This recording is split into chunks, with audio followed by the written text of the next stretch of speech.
네, 네 번째 시간입니다. 지금까지 우리가 배운 걸 살펴보면 일단 유니베리에이트 데이터에 대해서 그 변수가 가지고 있는 데이터들의 모양을 어떻게 표현을 할지 대표값들, 그래서 센터나 스프레드 그런 대표값들을 배웠고요. 그리고 변수가 두 개일 때 그 두 개의 변수의 관계를 알아보기 위해서 몇 가지 방법들을 배웠는데, 특히 페어드 데이터에서 코릴레이션, 그리고 두 변수가 독립인지 아닌지 그런 내용들을 쭉 배웠고요. 이번 시간에는 지난 시간에 잠깐 하다가 못 했는데 그 트렌드에 대한 얘기를 조금 더 해드리겠습니다. 앞서 상관계수는 두 변수 간의 관계를 나타내는데 그 두 변수가 모두 연속형일 때, 그런데 이제는 하나 변수가 연속형이고 다른 변수는 범주형일 때 이 트렌드라는 척도를 쓰면 되겠습니다. 그래서 이 하나의 변수가 범주형이니까 그 하나의 변수의 각 그룹들에 해당하는 다른 변수들의 평균값을 선으로 연결했을 때 그 기울기가 일정하면 그룹의 변화에 따라 반응값이 선형적으로 일정한 관계에 있다라고 해석을 할 수가 있고요. 그 데이터를 가지고 살펴보시면 일단 어떤 약물에 따라서 이빨이 자라는 길이를 측정한 데이터 같고요. 이 데이터가 이제 도즈가 이제 카테고리로 되어 있고, 지금은 이제 아직 그 넘버로 되어 있지만 이게 이제 범주로 이제 나눠져 있죠. 그리고 우리가 관측하는 거는 이 랭스가 되겠습니다. 그래서 스플릿이라는 함수를 써서 이 랭스를 그 도즈 범주에 따라서 나눠 보겠습니다. 나눠서 지난 시간에 설명드렸는데 L이라는 게 이제 리스트형으로 도즈에 따라서 데이터들을 나눠준 거고, 그리고 이 lapply라는 함수는 이제 뒤에 가서 또 설명을 드리겠지만 이 리스트형의 데이터에 특정 함수를 이렇게 반복적으로 적용을 해주는 그런 함수입니다. 그래서 그룹 민수라는 각 그룹의 평균이 이렇게 나왔고요.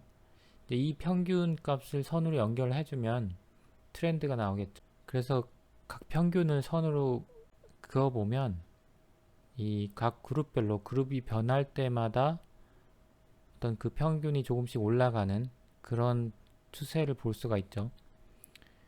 지금 여기 1.5가 비어 있는 거는 실제로 우리가 분석을 이제 그룹별로 평균을 나누긴 했지만 이 도즈라는 변수 자체가 팩터형으로 되어 있는 게 아니고 넘버형으로 되어 있어서 x축이 넘버로 찍히니까 지금 여기가 비어 있는 것처럼 보이는데요.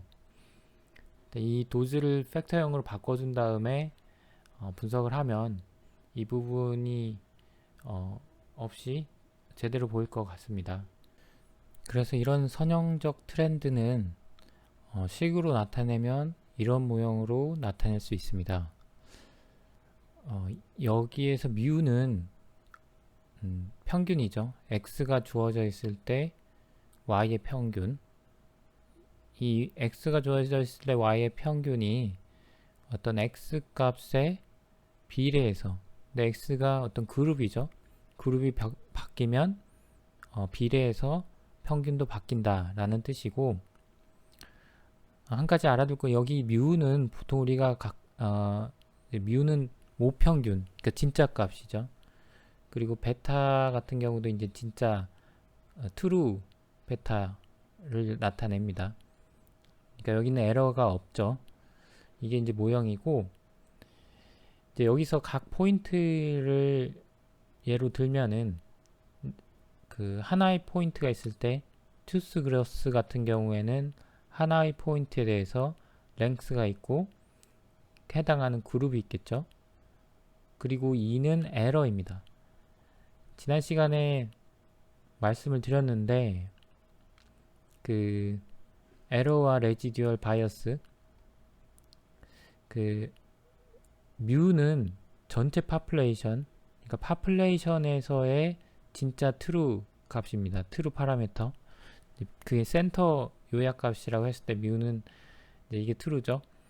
여기에서 그 우리가 추정한 샘플링을 통해서 이 뮤를 추정한 값이 y 해시라고 하면 이 추정 값이랑의 차이가 바이어스입니다. 그리고 진짜 값이랑 관측 값이랑의 차이는 에러고요. 그리고 추정 값과 관측 값의 차이는 레지듀얼이라고 합니다. 그래서 여기서 이 포인트를 나타낼 때 아까 이게 트루 뮤이고 트루 파라미터라고 말씀을 드렸죠. 그러니까 트루 값들입니다. 트루 값들에서 그 진짜 관측 값과의 차이, 어떤 트루 평균값, 여기서 이게 평균값이잖아요. 평균값과의 차이가 에러죠. 그래서 이게 에러가 되는 거죠. 자, 이제 우리가 구해야 될 값은 베타입니다. 베타 값을 추정을 해야 x랑 y가 어떤 관계인지를 알 수 있겠죠. 그럼 이 베타를 추정을 할 때 쓰는 방법이 리스트 스퀘어스 방법입니다. 이 리스트 스퀘어스 방법은 잔차를 이용해서 구하게 되는데요.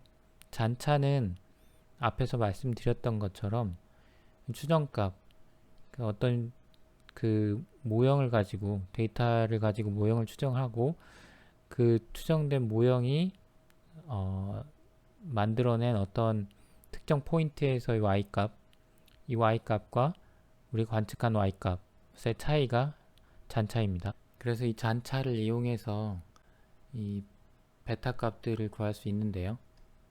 베타 값들은 기본적으로 이 식으로 구할 수 있는데 베타가 두 개가 있죠. 그래서 최소가 되는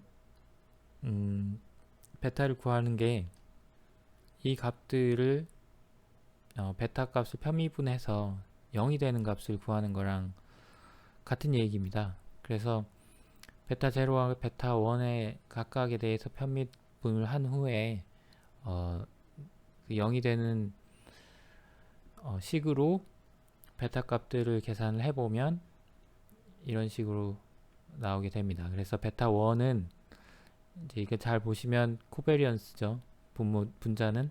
그리고 분모는 x의 베리언스입니다. 그래서 계산을 해보면 콜레이션의 스탠다드 데비에이션 y 나누기 스탠다드 데비에이션 x를 곱한 값이 이제 베타 1이 되고, 이제 베타 0는 이렇게 됩니다. 그래서 우리가 이제 고등학교 시간에 배웠던 기울기랑 똑같이 해석을 하면 됩니다. 그래서 x축으로 1만큼 변할 때 변하는 y의 값이 베타 1이라고 해석을 하시면 되겠고, 그리고 코릴레이션에서는 x랑 y가 바뀌어도 똑같은 값이 나오지만 여기서 보시면 아시겠지만 x랑 y가 바뀌게 되면 xy 분자 분모가 바뀌게 돼서 여기서는 x랑 y가 바뀌면 안 됩니다.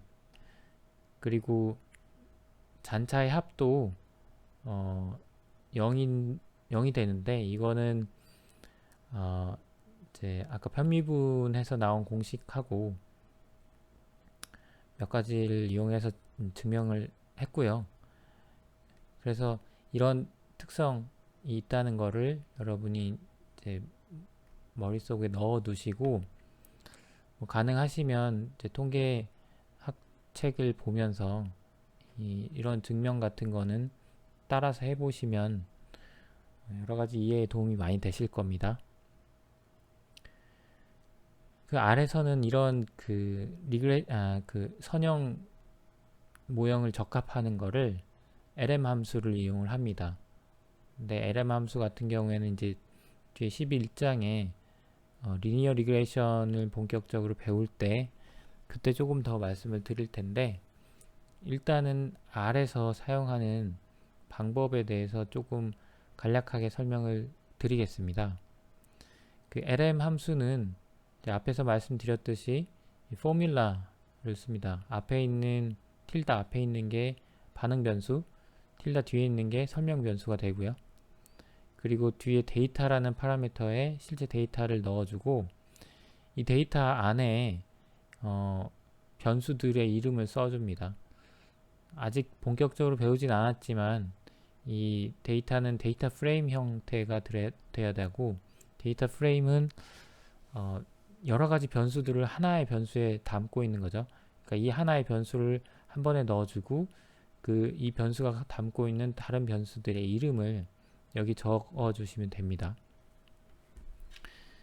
그리고 이제 추세선을 그릴 때 이런 식으로 똑같이 플랫도 역시 포뮬라를 똑같은 방식으로 포뮬라를 쓰시면 되고, 이제 추세선은 AB 라인, 이 아웃이라는 건 이 리그레이션 결과를 바로 넣어주면 이 리그레이션 추세선이 나오고요. 레지듀얼을 구할 때는 이 아웃 안에 레지듀얼스라는 다른 변수가 있어서 이 값을 가지고 있긴 하지만 레지드라는 함수로 레지듀얼을 구할 수도 있습니다.